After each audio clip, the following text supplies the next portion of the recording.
In this video, pag-usapan natin yung pinakabagong mobile app ng BDO. And kung first time mo sa channel na to and gusto mo pa ng mga online tutorial videos katulad nito, please click the subscribe button. Ito yung dalawang mobile app ng BDO. Itong BDO Unibank, ito yung lumang app nila kung saan mawawala na rin eventually. At itong bago na yung BDO Online na nakikita natin, yun dapat na natin gamitin. From here, ang makikita mo kaagad is option na mag-login. Pwede rin mag-sign up kung sakaling first time mo. Pwede ka rin mag-open ng account online. At may pinakita kaming mga step-by-step tutorial guide kung paano ka mag-open either sa branch or online pa yan. Bukod pa dyan, kung kailangan mo ng credit card, meron din dito at yung FAQ section din nila. Pwede mong i-click from the app. Balik tayo, ang gagawin ko is mag-login ako.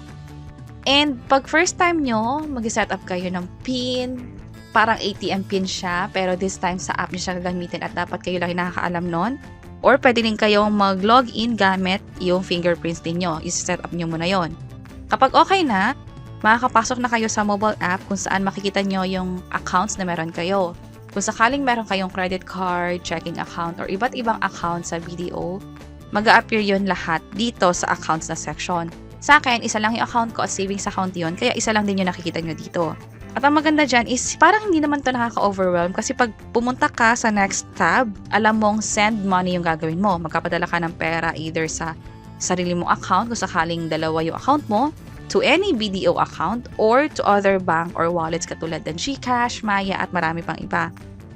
Meron din ditong scheduled send money kung saan kung alam mo nagpapadala ka ng pera buwan-buwan, let's say allowance or nagbabayad ka, pwede mong i-schedule yon dito. And also for other banks, ito yung mga banks na tinatanggap or pwede tayo magpadala ng pera. Pwede nyo i-double check yan dito sa list. And ang charge nga pala nila is pag mag-transfer ka from BDO to other bank is 10 pesos. So try natin isang example, kunwari GCash. And then mag-enter ako ng number dito. Send from, yung account ko, yung amount, let's say 100 pesos. At least 100 yung dapat na i-send. Tap ko tong send. Ito yung fee. Service fee niya is 10 pesos nga. Now, kung gusto mong magbayad ng bills, pwede rin. Ito yung pagpipilian. Pwede mong hanapin yung let's say Meralco. O yung iba pang mga bills. Pwede nyo i-double check yan dito. Also, kung gusto nyo mag-load, pwede rin. I-enter lang dito yung cellphone number at yung telecom provider. Ito yung pagpipilian dito, Globe or TM or Smart. Balik tayo. Now for the QR code. Let's say magkapadala kayo ng pera sa ibang tao at meron silang QR code. Ibang mga bangko meron nito. Also yung sa mga wallet like GCash or Maya. Tap mo lang tong send money. Pwede kang mag-scan ng QR code from here. Or kung sa'yo naman magpapadala ng pera at gusto nilang i-scan yung QR code mo para nga naman hindi mano-manong i-enter yung account number, tap mo lang yung request money. And then, yung amount is optional. Wag na lang natin lagyan ng info para mas flexible kung magkano yung amount na gusto nila.